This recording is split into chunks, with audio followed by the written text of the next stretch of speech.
विश्वानि देव सवितर्दुरितानि परासु यद्भद्रं तन्नयासु। ओं भद्रं कर्णेभिः शृणुयाम देवा भद्रं पश्येमाक्षभिर्यजत्रा स्थिरैरङ्गैस्तुष्टुवांसस्तनूभिः व्यसेम देवहितमेदायुः।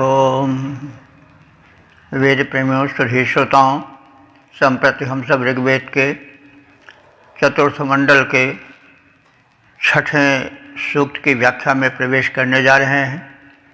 इस सूक्त में कुल 11 मंत्र हैं, सभी त्रिष्टुप छंद में निबद्ध हैं। मंत्र दृष्टा ऋषि वामदेव और देवता अग्नि हैं। शीर्षक है यज्ञ विधायक होता रूप में अग्निदेव की स्तुति। अब संबंधित मंत्र का सर्वप्रथम सस्वर पाठ हो जाए।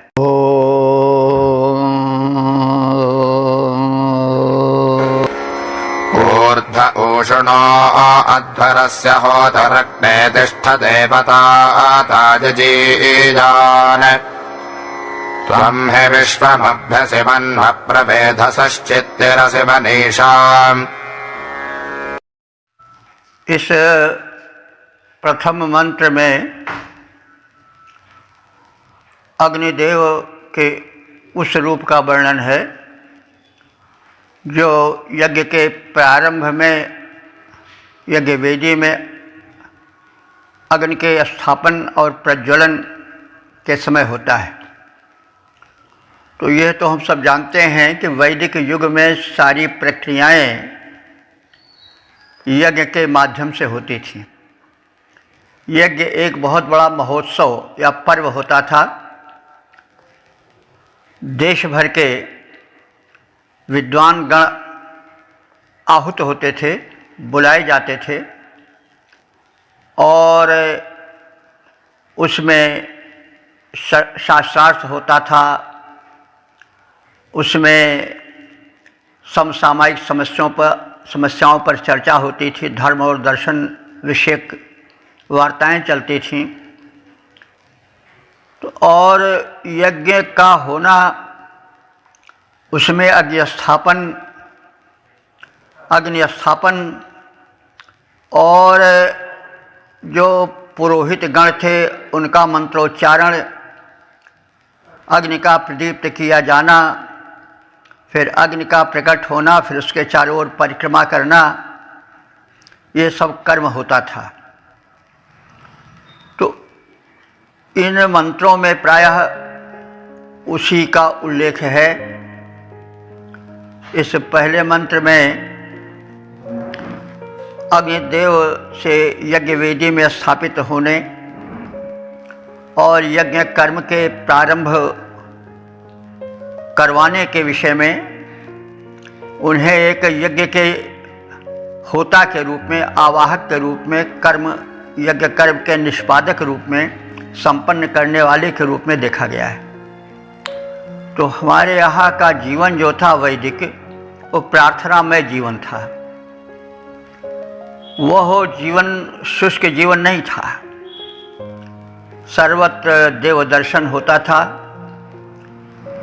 यज्ञ में एक दिव्य शक्ति का अनुभावन होता था और ईश्वर के तेजोमय रूप अग्नि देवता में एक भव्य भक्ति भाव की फुहार निकलती हुई सी प्रतीत होती थी।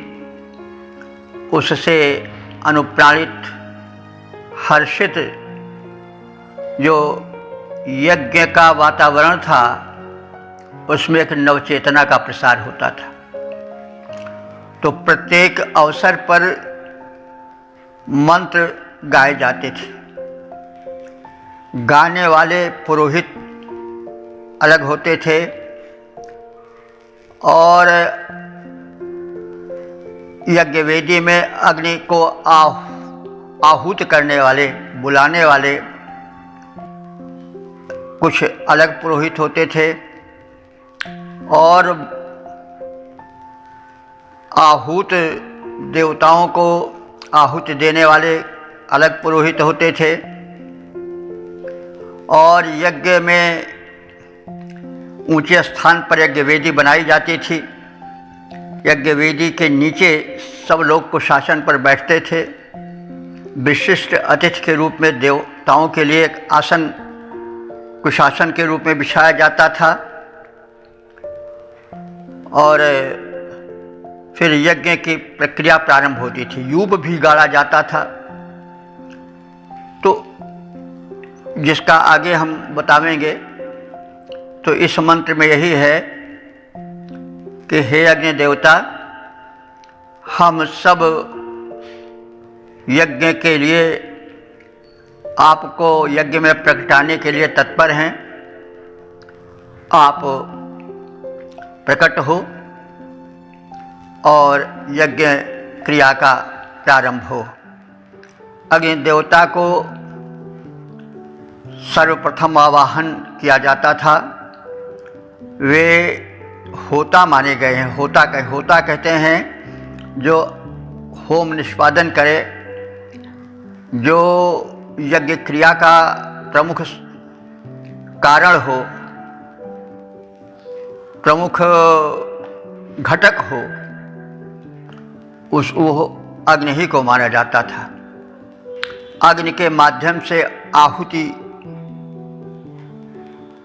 देवों तक पहुंचती थी और आहुति का सूक्ष्म शक्तिप्रद अंश दिव्य शक्तियों वायु, जल, धरती, आकाश एवं अन्य विभिन्न सृष्टि संचालक शक्तियों को प्राप्त होता था और इस प्रकार से मानव और देवों का एक मैत्रीपूर्ण संबंध चलता था। मनुष्य देवों को प्रसन्न करता था आहुति के द्वारा और देवगण मनुष्यों के कल्याण की कामना करते थे, कल्याण की वृष्टि उनके लिए करते थे। तो एक परस्पर संबंध था। देवता ऋग्वेद के वे ही हैं जो प्रत्यक्ष हैं, जल हैं, वायु हैं, सूर्य हैं, चंद्र हैं, पृथ्वी हैं, आकाश हैं, अंतरिक्ष हैं। तो ये सब देव शक्तियाँ जब पुष्ट रहती हैं यज्ञीय आहुति के द्वारा, तो ये स्वस्थ पर्यावरण बनाती हैं। पर्यावरण जब स्वस्थ रहता है, प्रदूषण रहित रहता है, तो उसमें श्वास लेने वाले प्राणी मात्र स्वस्थ और सौंदर्य युक्त होते हैं। ये तो बड़ा स्पष्ट तथ्य है। आज रोना जाता है, रोना जो है वो रोया जाता है किसका? प्रदूषण का। और इस प्रदूषण से, यानी वो प्रदूषण वायुगत भी है, जलगत भी है, अन्नगत भी है, सत्रह प्रदूषित है। प्रदूषण में रोग होंगे ही और रोग से कराहता हुआ जनमंडल आज कितना खिन्न है, कितना दुखी है, कहने की आवश्यकता नहीं। तो यज्ञीय वातावरण में सुख, स्वास्थ्य, देवों से नैकट्य का संबंध स्थापित होता था। और वैदिक धर्म नकद धर्म था। नकद धर्म का अर्थ हुआ कि जिसका तत्काल लाभ मिले। तत्काल लाभ का अर्थ हुआ कि पर्यावरण शोधित होता था, पुष्ट होता था। जो रोग के कीट आदि थे फैले हुए, जो मानव के शत्रु हैं, रोग फैला करके शरीर को क्लेशित करते हैं, तो वे सब नष्ट होते थे। इसलिए तत्काल लाभ मिलता था। ये नहीं कि कई जन्मों के बाद मिले या उस जन्म में मिले या बहुत देर में मिले। तो इससे ऋग्वेद का धर्म जो है नकद धर्म है, यानी तत्काल उसका लाभ मिलता है। तो ये है देव और मानवों का निकट का संबंध जोड़ने वाला यज्ञ कर्म होता था। तो इस सूक्त में प्रायः उसी यज्ञ कर्म के प्रारंभ होने और अग्निदेव को सबसे पहले बुलाने, अभिषेक मंत्र हैं, आहुति डालने और फिर यज्ञ की प्रदक्षिणा करने, स्तुति करने और इस प्रकार से अपनी मनोभिलाषा व्यक्त करने और सुख स्वास्थ्य और समृद्धि की देव शक्तियों से कामना करने में ये वैदिक मंत्र सचेष्ट हैं, सक्रिय हैं। तो हम इन सबके अर्थ को इसी परिवेश में समझें और जीवन को यज्ञमय बनावें।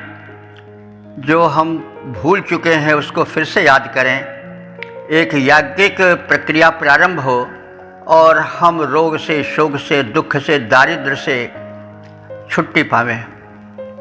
तो बहरहाल ये तो एक भूमिका थी जिससे कि वेद मंत्रों के अवगाहन में, उनके अर्थ समझने में और उनकी महत्ता को अवगत करने में, बोध करने में कठिनाई न हो। तो अब अग्नि देवता जो कि यज्ञ के मुख्य घटक हैं, उनकी प्रार्थना की जा रही है और उनकी प्रशंसा में ये शब्द कहे जा रहे हैं कि हे अग्निदेव, तुम अध्वरस्य होता है। अध्वर कहते हैं यज्ञ को। अध्वर उस यज्ञ को कहते हैं जिसमें हिंसा न हो। ध्वर कहते हैं हिंसा को, और माने नहीं। तो जहाँ ध्वर न हो, हिंसा न हो, वह यज्ञ अध्वर है। तो इस अहिंसक यज्ञ के हे अग्निदेव तुम होता, होता माने होम निष्पादक अथवा देवों को आवाहन करने वाले हो। तो हे ऐसे अग्निदेव, तुम यजीयान, यजीयान माने पूजनीय हो और यज्ञकर्ताओं में सर्वश्रेष्ठ हो, क्योंकि अग्नि के माध्यम से ही जो है वह यज्ञ कर्म संपन्न हो पाता है। इसलिए वो पूजनीय भी हैं और यज्ञ कर्म में आगे रहने के कारण श्रेष्ठ याज्ञिक भी हैं। देवताता न ऊर्ध्वम ऊषतिष्ठ, हे देवताता, हे देवों के रक्षक या देवों में सर्वश्रेष्ठ रक्षा की भूमिका में रहने वाले अग्निदेव, तुम ऊर्ध्व ऊषतिष्ठ, हमारे इस यज्ञ महोत्सव में ऊर्ध्व माने ऊंचे स्थान पर, तिष्ठ माने बैठ जाओ, स्थापित हो। तो ऊंचा स्थान क्या है? यज्ञ वेदी। तो इस यज्ञ मंडप में जो ऊंची यज्ञ वेदी का निर्माण हुआ है, उस यज्ञ वेदी में तुम आओ और वहाँ तुम्हारी उपस्थिति हो जाए, तुम वहाँ बैठ जाओ। हे अग्निदेव, तुम ही विश्वम मन्म अभ्यसी, तुम सचेष्ट हो, हमारी संपूर्ण प्रार्थनाएं सुनते हो और हमारे हृदय के सारे भावों को जानते हो, अंतर्यामी हो। वेधसः चिन्ह मनीषाम प्रतिराशि, तुम वेधसः माने जो विशेष बुद्धि से युक्त हैं, उनकी मनीषाम, मनीषाम माने बुद्धि को, प्रतिराशि माने वृद्धि देते हो। यानी तुम जो ज्ञानी हैं, विचारक हैं, उनकी बुद्धि में तीव्रता लाते हो, अत्यधिक क्षमता का विकास करते हो।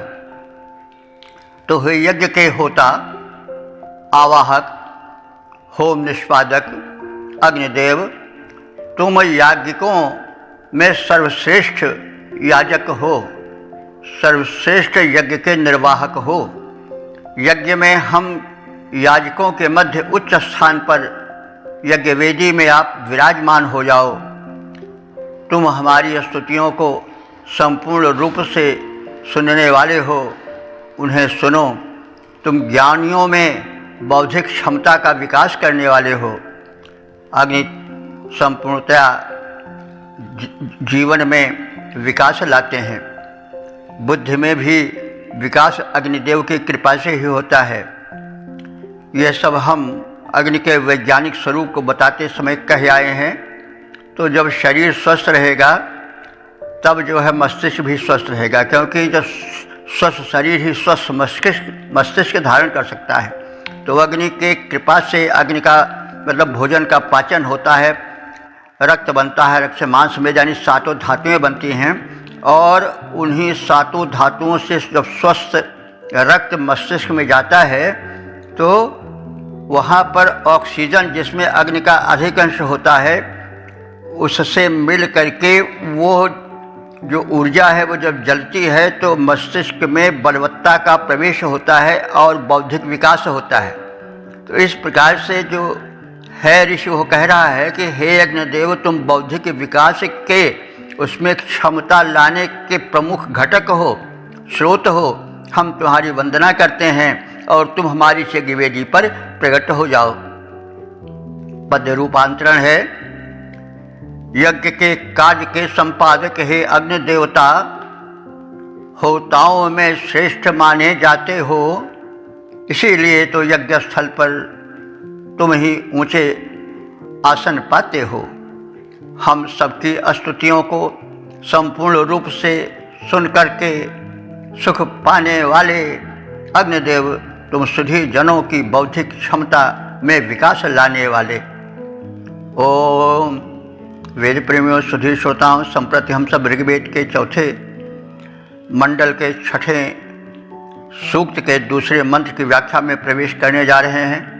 मंत्र दृष्टा श्री वामदेव देवता अग्नि और छंद त्रिष्टुप है। शीर्षक है यज्ञीय ऊर्जा के प्रसारक अग्निदेव। अब संबंधित मंत्र का सर्वप्रथम सस्वर पाठ हो जाए।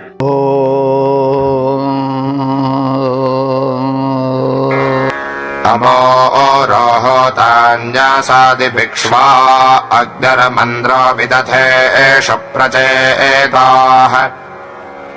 ऊर्ध्वं भानुं सवितेव श्रेन्वेदेव धूमं स्तभाजदुपद्याम्। इस दूसरे मंत्र में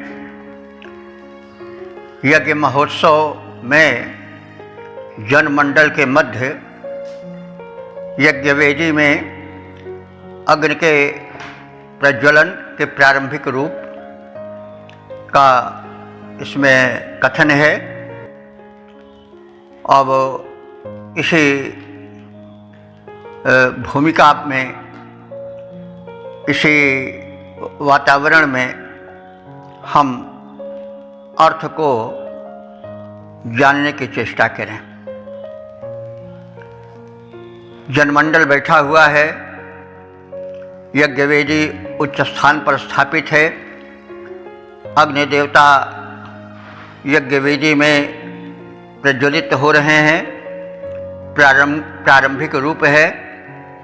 तो उस प्रारंभिक रूप की प्रार्थना करता हुआ ऋषि कह रहा है कि हे अग्निदेव, तुम अमूढ़ः, तुम मूढ़ नहीं हो।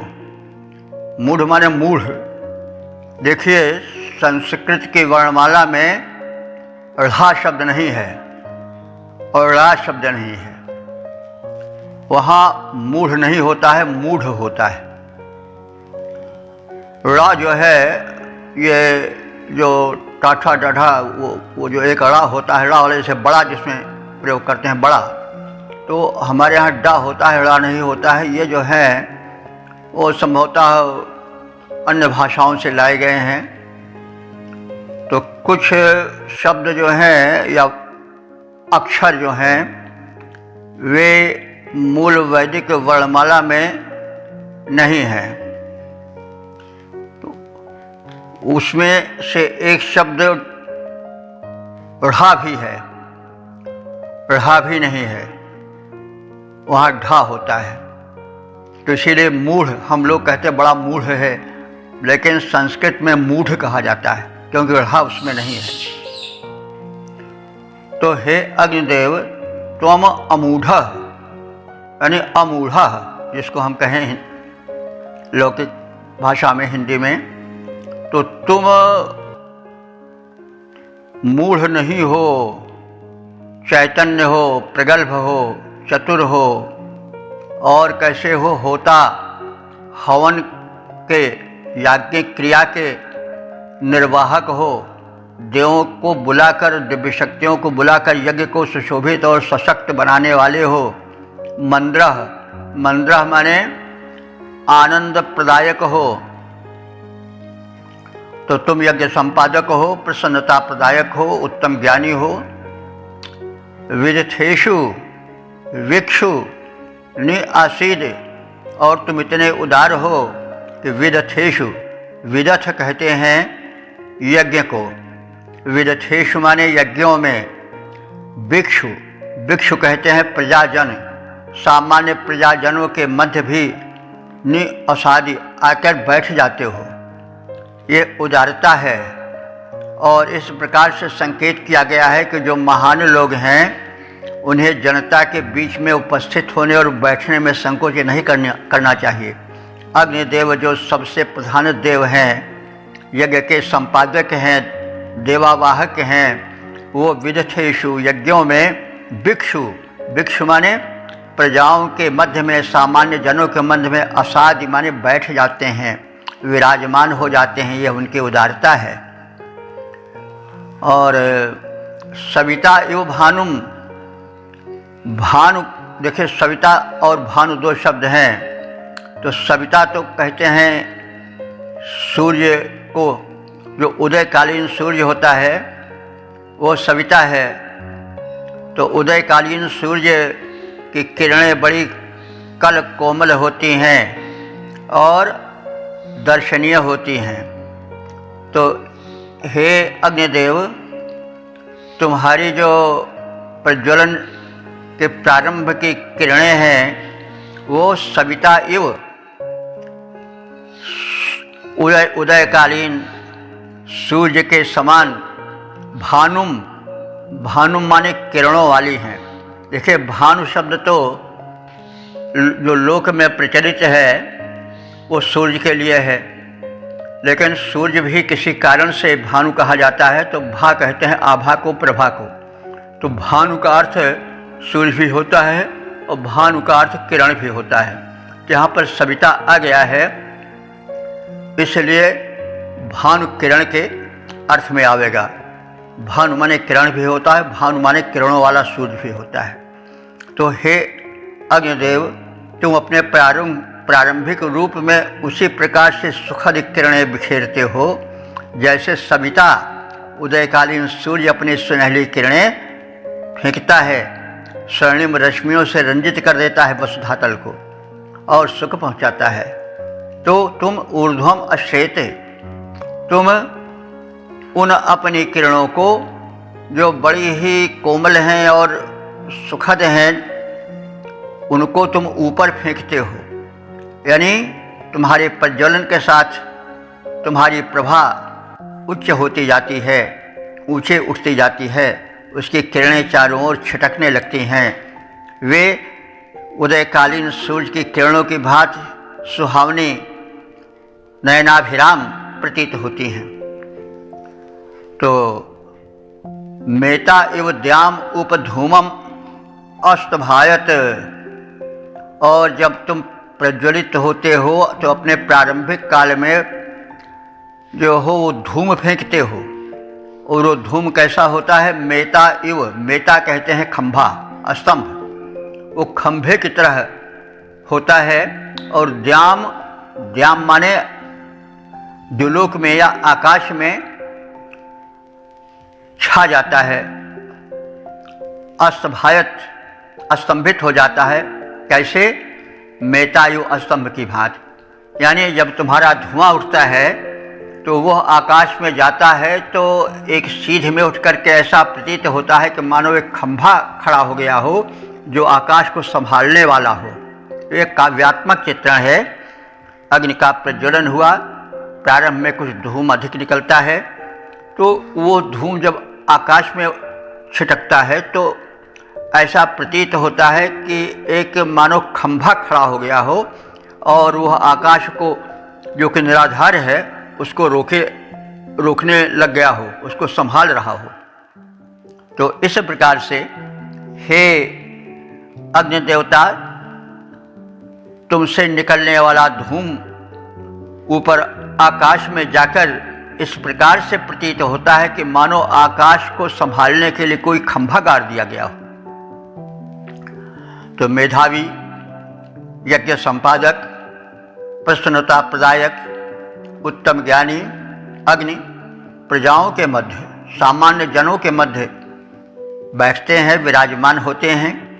वे प्रातःकालीन उदित होने वाले सूर्य की कल किरणों की भांति अपनी कोमल किरणें फैलाते हैं और उनके माध्यम से जो धूम्र निकल करके ऊर्ध्वमुखी होता है, आकाश में छा जाता है, वो ऐसा प्रतीत होता है कि मानो आकाश को रोकने के लिए कोई खंभा गाड़ दिया गया हो और तुम दिलोक को ऊपर स्थापित करते से प्रतीत होते हो, अर्थात यज्ञ ऊर्जा का ऊर्ध्वलोकों तक प्रसार करते हो।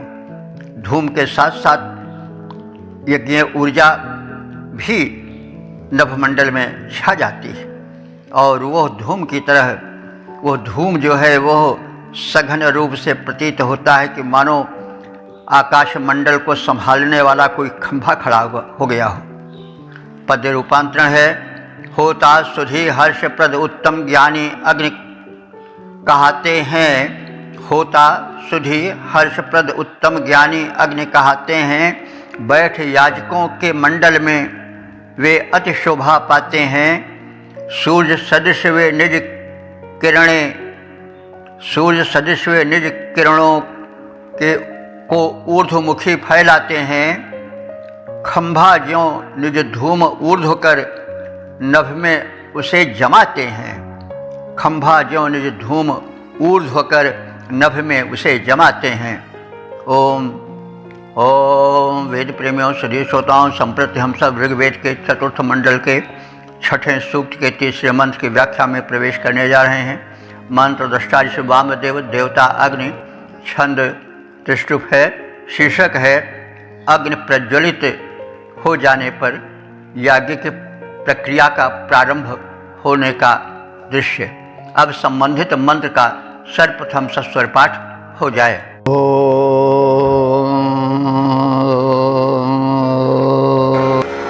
यथा सुजोर्णेरातिने घृताजे प्रदक्षिणिदेवतातिमुराणः उदस्वरुणभजानाक्रः पश्वो अनग्निसुधितः सुमेकाः। इस तीसरे मंत्र में याज्ञिक क्रिया के प्रारंभ होने का सजीव चित्र खींचा गया है। जब अग्निदेव वेदिका में प्रज्वलित हो जाते हैं तो कुछ पुरोधा जो है वह अपने हाथों में श्रुआ लेकर के, श्रुआ आप सब जानते होंगे, जिसके द्वारा घृत अग्नि में डाला जाता है। तो एक पुरोहित ऐसा होता था, या हो सकता है 2-3 रहते रहे होंगे, यज्ञ व्यापक पैमाने पर होता था। तो वह केवल घी डालता था और उस घी के डाले जाने वाले पात्र को श्रुआ कहा जाता था। तो जब यज्ञ में, वेदी में अग्नि देवता प्रज्वलित हो जाते थे तो आहुति डालने के साथ ही साथ उसमें श्रुआ के द्वारा घृत डालने की प्रक्रिया प्रारंभ हो जाती थी। और कुछ पुरोहित गण क्या करते थे, यज्ञदेव की परिक्रमा, अग्निवेदी में प्रज्वलित अग्निदेव की परिक्रमा करना प्रारंभ करते थे। कुछ मंत्रोच्चारण करते थे और उस समय यूप जो था वो खड़ा शोभा पाता था। तो ये समझिए कि अग्नि प्रज्वलित हैं और ये यूप खड़ा हुआ है। यूप कहते हैं, हाँ यूप को पहले जान लीजिए, थोड़ा टेक्निकल शब्द है। यूप यज्ञ में एकाधिक होते थे। यह वर्णन है कि कुछ यूप जो थे वो बिल्लो यानी बेल की लकड़ी के बने होते थे, कुछ यूप जो थे वो खैर की लकड़ी खैर की लकड़ी के बने होते थे, कुछ जो थे वो देवदार के बने होते थे, कुछ पलाश के भी बने होते थे। तो बड़े यज्ञों में कई यूप बने होते थे, 10, 11, 12। तो यज्ञ की अपने प्रखरता के ऊपर है। राजे महाराज यज्ञ करते थे तो अधिक भव्य होता था, या यज्ञ वैसे भी संपादित होता रहा होगा तो लोगों के सहयोग से तमाम चीज़ें एकत्र की जाती रही होंगी, तो उसमें यूप गाड़े जाते थे। और यूप वो खंभे को कहते हैं, यज्ञ स्तंभ को, और यह काफ़ी ऊंचा होता था, कई फीट ऊंचा होता था ये, और दूर से ही देखा जा सकता था। उसमें यज्ञीय पदार्थ या पशु आदि बांधे जाते थे और पक्षी आदि। तो वो क्यों बांधे जाते थे इसका हम कभी उसकी चर्चा करेंगे। वे वध के लिए नहीं बांधे जाते थे, बल्कि उनको वहाँ उपस्थित करके उनका शुद्धिकरण होता था। अब बाद में तरह तरह से बातें हुई, वो अलग है, लेकिन कभी आवेगा प्रसंग तो हम विस्तार से बतावेंगे कि क्या होता था, वो पशु कौन थे। तो एक परंपरा आज हम देखें तो विवाह में जब मंडप छाया जाता है तो सरावन गाड़ी जाती है, उसमें लकड़ी के चिड़िया ऐसी आकृति कुछ बनाकर बांधी जाती है। तो वही यूप का प्राचीन रूप है। आजकल हमारे यहाँ संस्कारों में सबसे प्रधान रूप होता है विवाह का। तो विवाह में और जनेऊवाद के समय पर एक सरावन गाड़ी जाती है, आजकल कर वो यूप का ही एक रूप है। उसमें माड़ो छाया जाता है, तो उसमें काठ की बनी हुई कुछ चिड़िया ऐसी आकृतियाँ रहती हैं, और अंत में उसको लोग जाते हैं तो जो ब्राह्मण आते हैं वो उसको खींच लेते हैं, यानी जो जिसके यहाँ विवाह होता है तो प्राय वो चिड़िया को खींच लेते हैं काठ वाली। इसका मतलब वो उसका उद्धार होता है, उसको निकाल लिया जाता है। तो यह एक प्रक्रिया आज भी दिखाई पड़ती है, जो सरावन या उसी को हेंगा कहीं कहीं कहते हैं। तो जो वैवाहिक प्रक्रिया में हेंगा गाड़ा जाता है आजकल, तो वो यूप का ही एक रूप है। तो आजकल सरावन गाड़ते हैं। पहले वही यज्ञ व्यापक पैमाने पर होता तो खैर की लकड़ी के, बिल्लू की लकड़ी के, देवदार की लकड़ी के, इस तरह से कई लकड़ियाँ होती थीं, और 10, 11, 12 इस तरह से जो कुछ यूप खड़े किए जाते थे वो ऊंचे होते थे। तो बहरहाल ये एक यूप का रूप था। तो यज्ञ वेदी ऊंचे स्थान पर बनती थी, यूप खड़े किए जाते थे, और इस प्रकार से चारों ओर से लोग बैठते थे। कई पुरोधा होते थे। कुछ यज्ञ में शुरुआ के द्वारा घृत डालते थे, कुछ आहुति डालते, कुछ मंत्रोच्चारण करते थे, कुछ स्तुति करते थे, कुछ गायक होते थे। तो इसीलिए 4 भागों में पुरोहितों को बांट दिया गया था होता। और जो एक आवाहक होता था, एक जो था वो अध्वर्य होता था। अध्वर्य कहते हैं हव्य डालने वाले को। कुछ लोग उद्गाता होते थे, गायन करते थे, और एक ब्रह्मा होता था जो निरीक्षण करता था। यज्ञ का इस आधार पर हमने कभी बताया है, प्रारंभ में इसका विस्तार के साथ हमने वर्णन दिया है। जो बंधु न देखे हो उसे वो देख लें।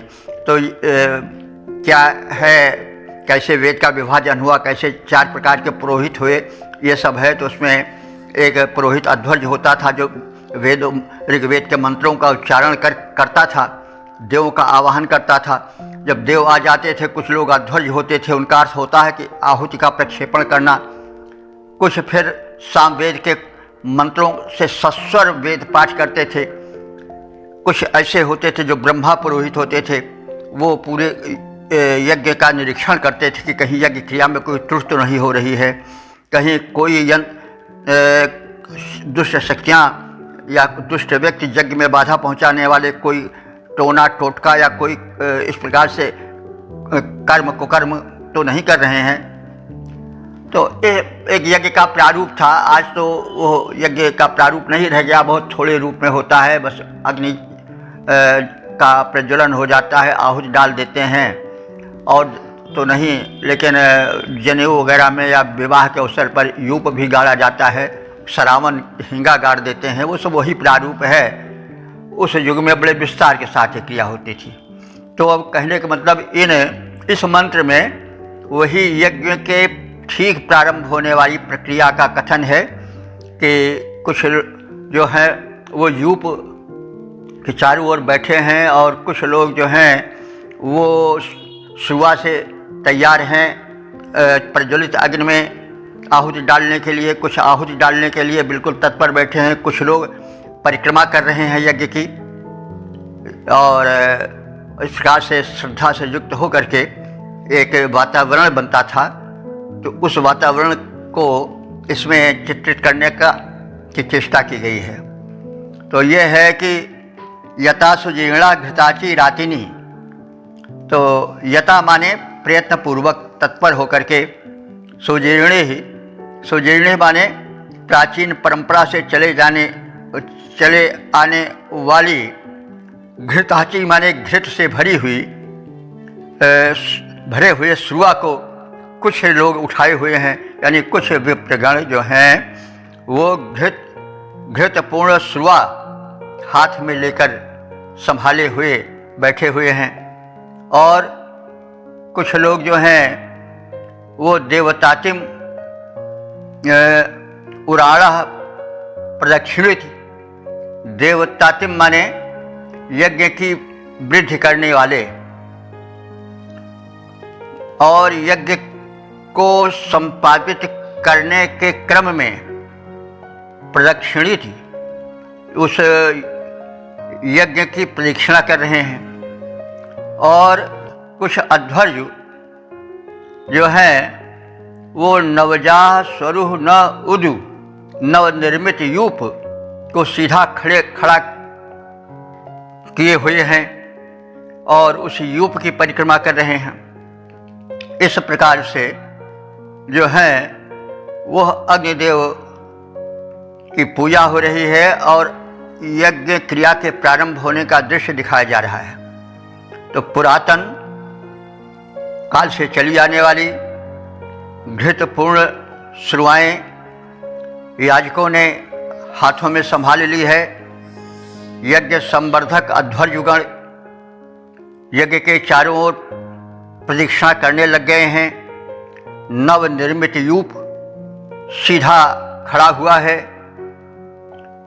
यूप की भी परिक्रमा हो रही है, और वो यज्ञदेव जो कि दुष्ट शक्तियों पर आक्रमण करते हैं वे प्रदीप्त हो रहे हैं, और चतुर्दिक प्रदीप्त अग्नि की ललित ज्वालाएं फैलने लगी हैं। पूरा यज्ञ मंडल जो है जगमगा उठा है और एक यज्ञीय वातावरण से परिपूरित हो गया है। पद्य रूपांतरण है, लिया याजकों ने निज कर्म में घृत परिपूरित श्रुआ संभाल। यज्ञ के प्रारंभ होते ही लिया याजकों ने निज कर्म में घृत परिपूरित श्रुआ संभाल, करें यज्ञ की परिक्रमाएं हो सारे अध्वर्यु निहाल। खड़ा हुआ है यज्ञ भूमि पर सीधा हो नवनिर्मित यूप, हुआ प्रज्वलित अग्नि कुंड में पावन अग्निहोत्र का रूप, पावन अग्निदेव का रूप। ओम वेद प्रेमियों सुधीर श्रोताओं, संप्रति हम सब ऋग्वेद के चतुर्थ मंडल के 6वें सूक्त के 4थे मंत्र की व्याख्या में प्रवेश करने जा रहे हैं। मंत्र दृष्टा श्री वामदेव देवता अग्नि और छंद त्रिष्टुप है। शीर्षक है प्रज्वलित अग्नि में आहुति प्रक्षेपण के ठीक पूर्व का दृश्य। अब संबंधित मंत्र का सर्वप्रथम सस्वर पाठ हो जाए।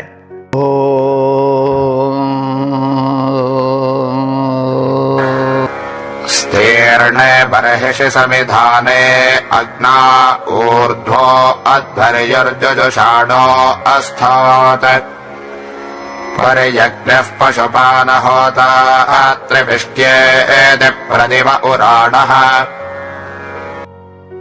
इस चौथे मंत्र में जब अग्निदेव वेदी में प्रज्वलित हो जाते हैं तो उसके पश्चात क्या क्या प्रक्रियाएं प्रारंभ होती हैं इसकी एक झलक है।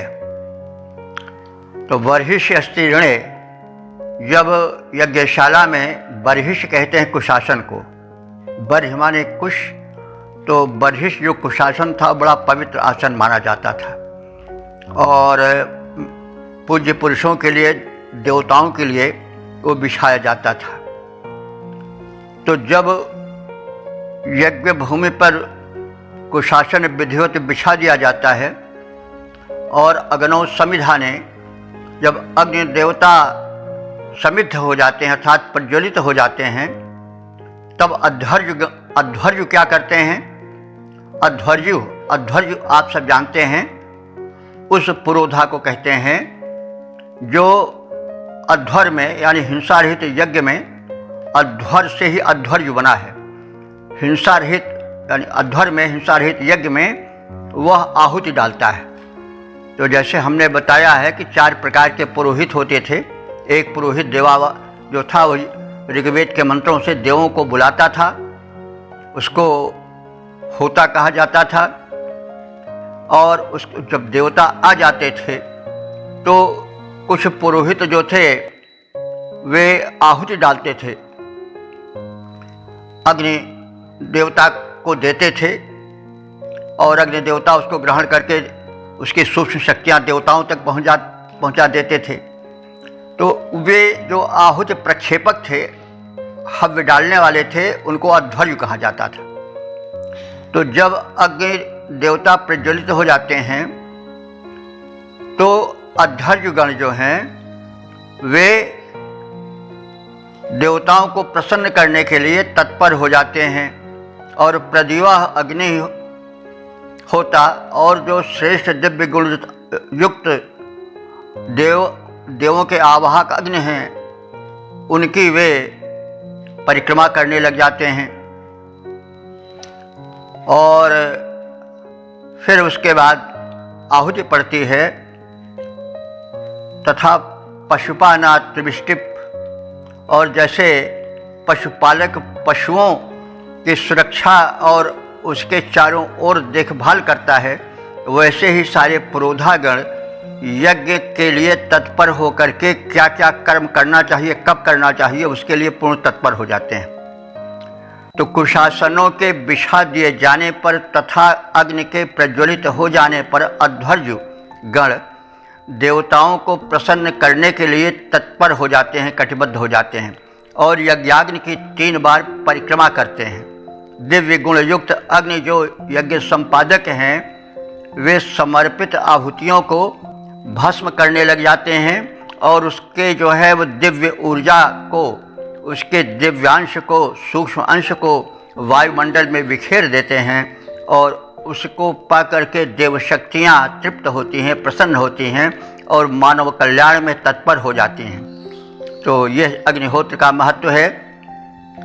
तो यदि हम देव शक्तियों को प्रसन्न करना चाहते हैं तो याज्ञिक प्रक्रिया की पुनः स्थापना करें और सारे घरों में यज्ञाग्नि हो, अग्निहोत्र हो, उससे वायुमंडल पवित्र होगा, घर में रोग कीट नष्ट होंगे, रोग से शोक से छुटकारा मिलेगा और हमको लुटेरे डॉक्टर वैद्य लूट नहीं सकेंगे, हम सब स्वस्थ रहेंगे और सुखी रहेंगे।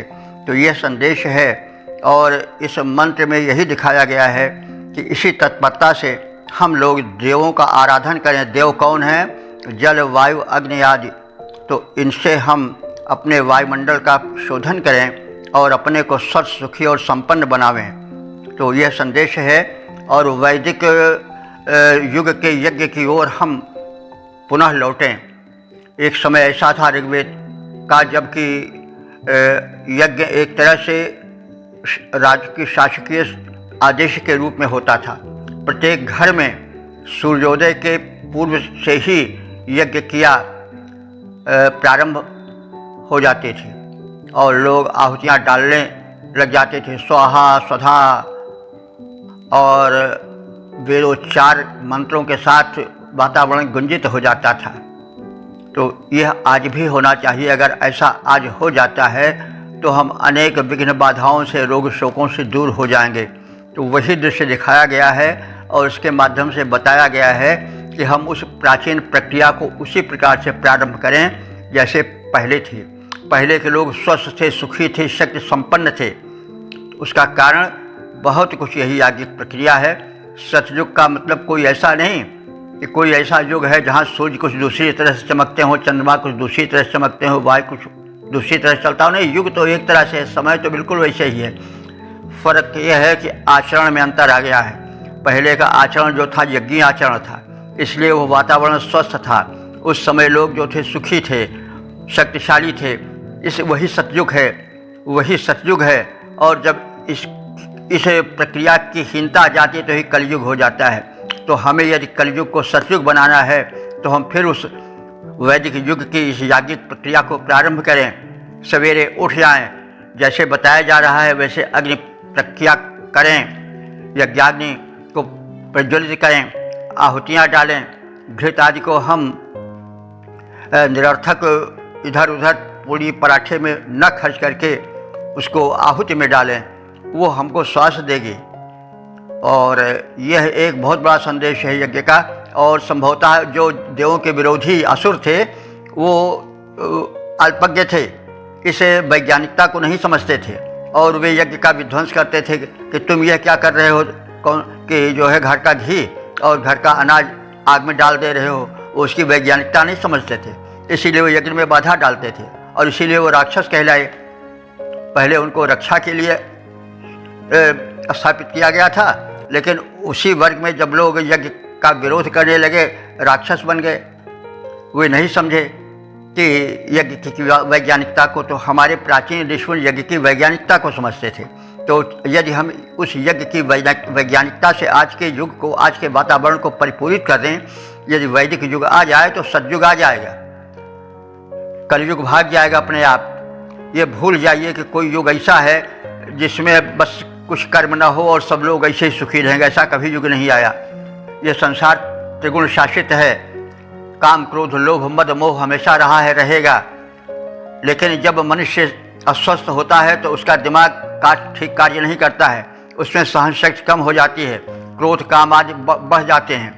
और तो अब हमें चाहिए कि हम अपने समाज को स्वस्थ बनाने के लिए, सुखी बनाने के लिए पुनः वैदिक धर्म की ओर लौटें और फिर से हम याज्ञिक प्रक्रिया, अग्निहोत्र आदि क्रिया प्रारंभ कर दें। तो देखिए सारे क्लेश, सारे संकट, सारे रोग शोक ऐसे ही भग जाएंगे, छूमंतर हो जाएंगे।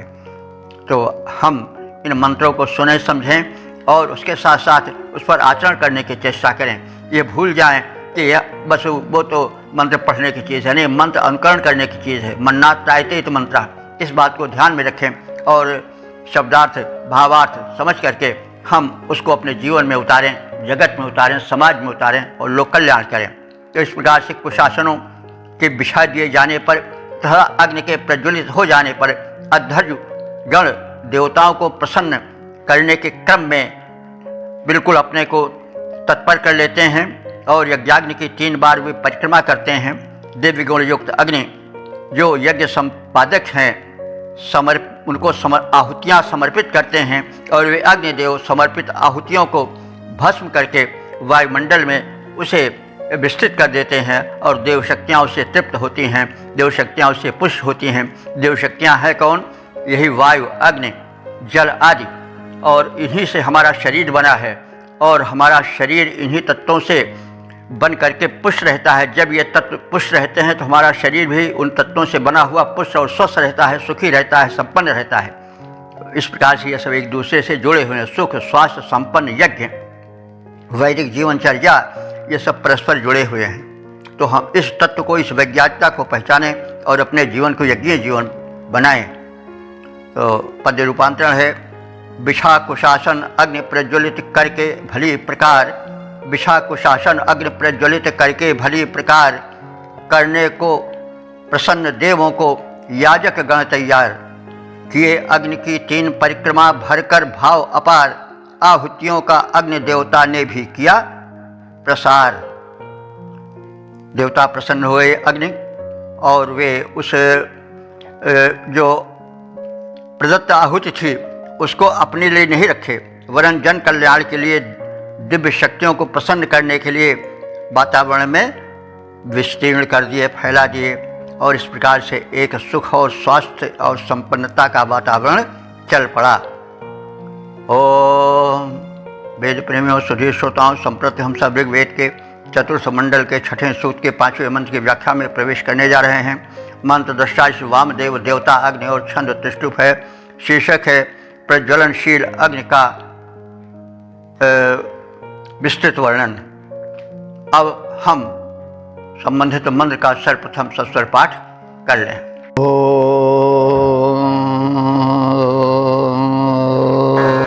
परित्पनामितद्ररेति होताग्रमन्द्रो मधुवचारतावा द्रवन्त्यस्य वाजिनो न शोका भयं ते विश्वा भुवनाय दभ्राट।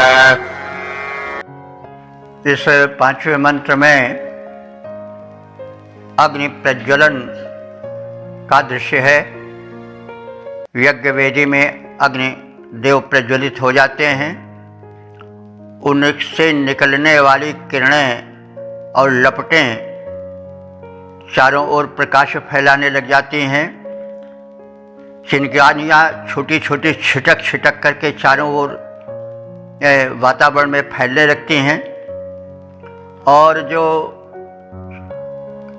रहते हैं वायरस, छिपे हुए कीटाणु, उनका संसार कांप जाता है। अब हम बचेंगे नहीं। तो इस प्रकार से अग्निदेव के प्रज्वलन का दृश्य, उनके किरणों के कोमल प्रसार का दृश्य, प्रज्वलित अग्नि की लपटों से छिटक छिटक करके छोटी छोटी चिंगारियों के बिखरने का दृश्य, उनकी तीव्रगामिता का दृश्य, प्रज्वलनशीलता का चित्रांकन इस मंत्र में किया गया है।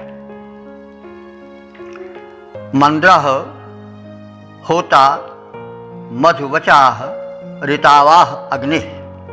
अर्थ हुआ मंद्रः माने होता है प्रसन्नता प्रदायक, होता माने होता है यज्ञ क्रिया का निर्वाहक अथवा देवों को बुलाने वाला। ये सब अग्नि के विशेषण हैं। और मधुवाचा, मधुवाचा माने मधुर शब्द करने वाला। जब अग्नि वेदी में प्रज्वलित होता है या अग्नि देवता प्रज्वलित होते हैं तो उस प्रज्वलन में एक शब्द हल्का सा चिड़चिड़ाहट का या एक कुछ शब्द होने लगता है। तो उसी को चित्रित किया गया है कि जो होम निष्पादक हैं, हवन या यज्ञ कर्म के कर्ता हैं, वे अग्निदेव जब प्रज्वलित हो जाते हैं तो प्रसन्नता सबको होती है, इसलिए प्रसन्नता प्रदायक हैं। और उनसे चिट का या थोड़ा सा मधुर शब्द भी निकलने लगता है प्रज्वलन के काल का।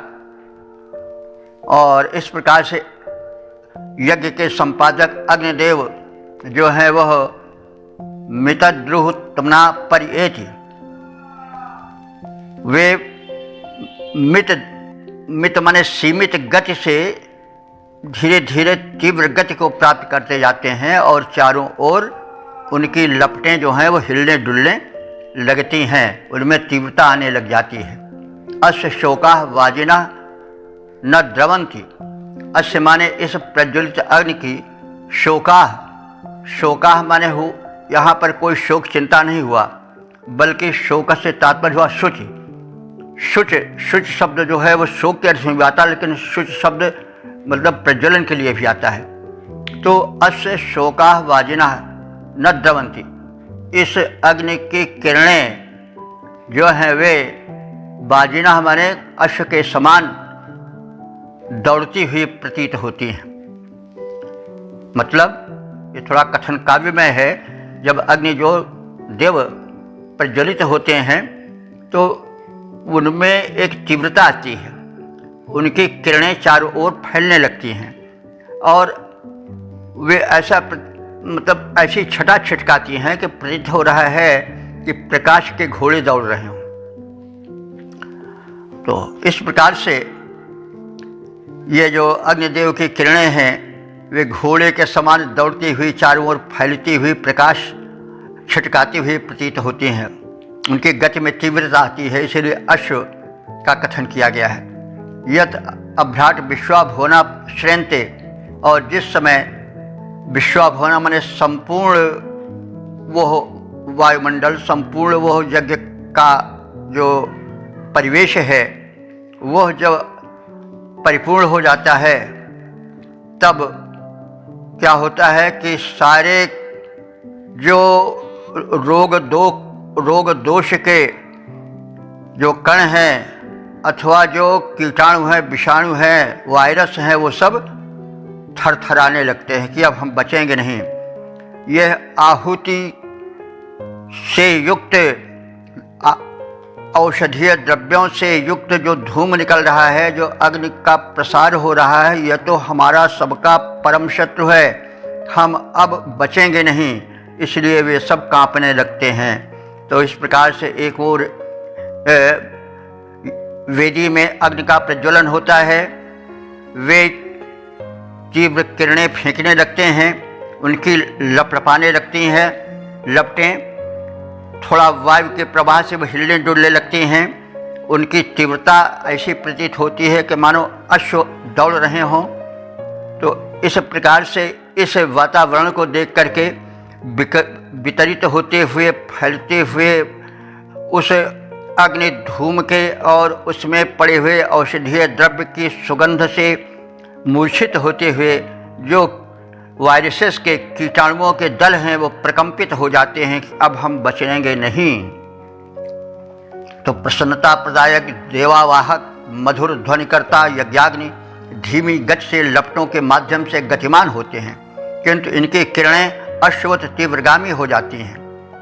पूर्ण प्रज्वलन पर समस्त जो रोग शोक के मंडल हैं, लोक हैं, वे सब भयभीत हो जाते हैं, कंपित हो जाते हैं कि अब यह जो वातावरणीय विकार है, जो इसमें फैले हुए रोग के कीट हैं, वे सब अब बचेंगे नहीं।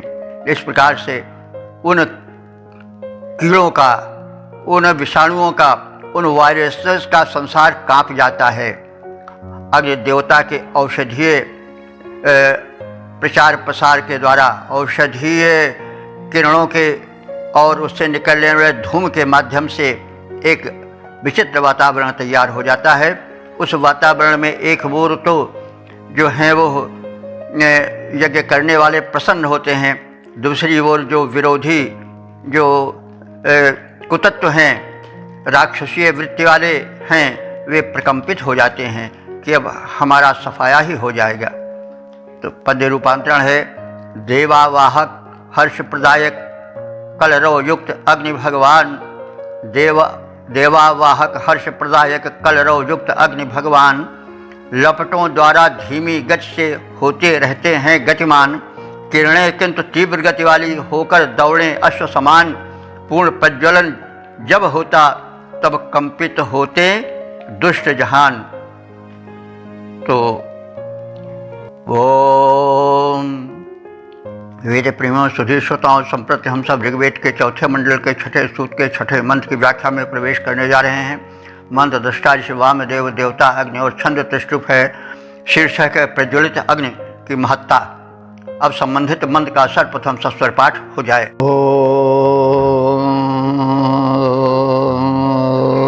भद्रादे अग्ने स्वनेक संद्रघोरस्य सतो विषुडस्य चारोः नयत्ते शोचिस्तमसा वरन्दनध्वस्मानस्तन्वी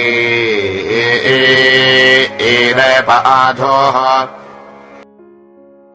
इस छठे मंत्र में अग्नि देवता की व्यापकता और उनके विकृत न होने वाले रूप का कथन है। तो हे सुअनेक अग्नि, हे सुंदर ज्वाला रूपी सेना वाले अग्नि देवता।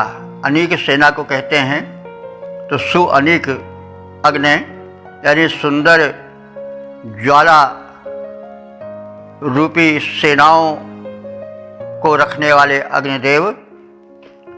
घोरस्य सतः विष्णुस्य, तुम घोरस्य सतः, घोर माने भयंकर, सतः माने होते हुए भी, सन से सतः, तो घोरस्य सतः तुम बड़े प्रचंड होते हुए भी विष्णुस्य सर्वत्र व्याप्त हो। विष्णु विष्णु विश्वव्याप्त के अर्थ में भी आता है। विष्णु उसी से बना है, जो व्यापक हो वही विष्णु है, तो विश्व व्यापक के अर्थ में भी इसका प्रयोग होता है। तो विष्णु से तुम व्यापक हो, तुम भयप्रद भी हो, यानी अग्नि से कौन नहीं डरता है। अग्नि का जब विकराल रूप होता है तो फिर उसका कितना रूप भयावह हो जाता है, उसकी कल्पना भी नहीं की जा सकती है। जैसे कहा गया है, अग्नि तो सर्वत्र, वो अगर ज्वालामुखी बन गए तो फिर कौन उनके समीप आ सकता है। शेर बाघ सब इसी में भस्म हो जाते हैं। और अग्नि अगर विद्युत के रूप में गिरा, अरे वज्रपात को कौन रोक सकता है, वो फिर भस्म कर डालेगा बिस्से दुबिस्से, बीघे दुबीघे ज़मीन को। और अग्नि ही तो एटम बम वगैरह में रहती है संचित, उससे थर उसकी कल्पना करने से थर थर संसार कांपने लगता है। तो इस प्रकार से अग्नि देवता में यदि एक और प्रचंडता है जिसका अनुमान भी नहीं लगाया जा सकता है, अनुमान लगाने पर ही भय और प्रकंपन से भर जाता है शरीर, लेकिन दूसरी ओर उनका बड़ा कोमल रूप है। जब यज्ञ वेदी में अपना सुंदर रूप दिखाते हैं तो उस पर सारा वातावरण मुग्ध हो जाता है। और भी हम घर में जब सुंदर घृत की दीपक को जलता हुआ देखते हैं, दीपावली में जब दीपक की छटा बिखरती है तो कितना आनंद आता है। तो कहने का मतलब ये महापुरुषों के लक्षण हैं। वे कालाग्नि सदृश कोशिशी, इसलिए राम को कहा गया है कि कालाग्नि सदृश क्रोधे। राम जब क्रोध करते हैं तो फिर कालाग्नि से भी बढ़ जाते हैं। और क्षमया पृथ्वी समा, जब क्षमाशील हो जाते हैं तो पृथ्वी बन जाते हैं। पृथ्वी को काटो पीटो, कोई कुछ बोलती नहीं है, कहीं कुछ डगमगाती नहीं है, सह लेती है। तो इसीलिए वह माता कहलाती है। ऊंचे पर्वत गहरे सागर सबका भार उठाती है, इसीलिए तो यह धरती माता कहलाती है। जो भाई मातृत्व गुण के लिए बड़ी सहन शक्ति चाहिए। माता पद बड़ा ऊंचा है, वो छिछला पद नहीं है। माता का हृदय बड़ा विशाल होता है, बड़ा सहनशील होता है, तो इसीलिए माता शब्द कहा गया है। तो कहने का मतलब अग्निदेव में विशालता है, प्रचंडता है, लेकिन कोमलता भी बहुत है। वही बात कही जा रही है, ये महापुरुषों के लक्षण हैं।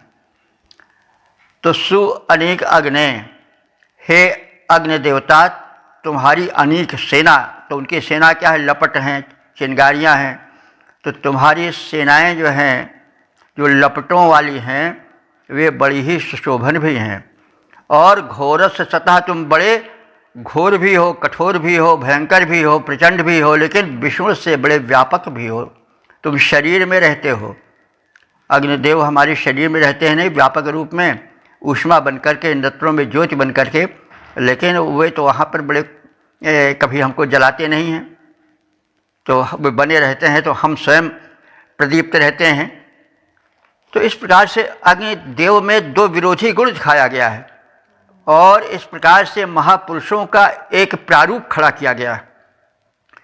वे दुष्टों के लिए बड़े विकराल बन जाते हैं, और सज्जनों के लिए, जो उनकी उपासना करते हैं, जो उनके पथ का अनुसरण करते हैं, उनके लिए बड़े कोमल बन जाते हैं। तो अग्निदेव की जो लपट की सेना है, वह भयंकर होते हुए भी बड़ी रक्षाप्रद है, कोमल है। तो चारु भद्रा संदृक, हे अग्निदेव तुम सुंदर हो। भद्रा माने कल्याण बिखेरने वाले हो, और संदृक माने इस रूप में दृश्यमान होने वाले हो। यत ते शोचि तमसा नवरंतः, यत माने जो, ते माने तुम्हारी, शोच माने कहते हैं लपटों को, प्रकाश को। शोच माने लपटें, प्रकाश, दीप्ति आदि। तो ते शोची, तुम्हारी जो दीप्ति है, तुम्हारे द्वारा जो फैलाने जाने वाला प्रकाश है, उसको देख करके अंधकार थर थर कांपता है। अंधकार उसका सामना नहीं कर पाता है, वो तत्काल भाग जाता है। ध्वंस से स्मान तन्विरेपः न आधुः, और जो ध्वंस माना माने जो ध्वंस पैदा करने वाले हैं, कीटाणु आदि जो ध्वंसक कुतत्व हैं, वे सब तुम्हारा सामना नहीं कर पाते हैं। रेपः, रेप माने पाप, पाप भी तुम्हारा सामना नहीं कर सकता है। और ये राक्षस सब हैं जो पाप वाले राक्षस हैं, जो रोग शोक दोष वाले राक्षस हैं, ये तुम्हारे समीप नहीं आ सकते हैं, तुम्हारा सामना नहीं कर सकते हैं। रेप शब्द है, रेप माने पाप होता है, तो दुष्कर्म होता है। हो सकता है कि यह रेप शब्द जो आज बड़ा प्रचलित है, टीवी पर बहुत सुनने को आता है, अंग्रेजी शब्द है, व्यभिचार के लिए आता है, रेप किया उन्होंने, तो पाप तो ही है वो, तो ये रेप शब्द को ही संभवतः उठा लिया हो, अंग्रेजी भाषा ने अपने में स्थान दे दिया हो, लेकिन ये रेप मूल रूप से वैदिक संस्कृत का शब्द है। रेप माने होता है पाप, कुकर्म। तो कुकर्म करने वाले जो राक्षसी वृत्ति के लोग हैं, वो तुम्हारे सामने टिक नहीं सकते हैं, तुम्हारा तेज अलौकिक है। हे सुशोभन ज्वालाओं वाले अग्निदेव, भयप्रद होने पर भी तुम सर्वत्र व्याप्त हो। तुम्हारी सुंदर कल्याणकारी कांति बड़ी भली प्रतीत होती है। तुम्हारे प्रकाश के समक्ष अंधकार टिक नहीं पाता है। राक्षसादि तुम्हें देखकर थर थर कंपित हो जाते हैं। तुम्हें पाप कभी मलिन नहीं बना पाता है। तुम सर्वथा स्वच्छ हो, पावन हो और पावक हो। तो इसका पद्य रूपांतरण देखें। हे शोभन ज्वाला युक्त अग्नि, तुम भयप्रद भी बन जाते हो। हे शोभन ज्वाला युक्त अग्नि, तुम भयप्रद भी बन जाते हो, पर रहते हो सर्वत्र व्याप्त, निज सुंदर छटा दिखाते हो। आलोक तुम्हारा शुच सुंदर, ढक सकता उसे न अंधकार, कर सकते नहीं दुष्ट दानों, तुम में निज पापों का प्रसार। ओम।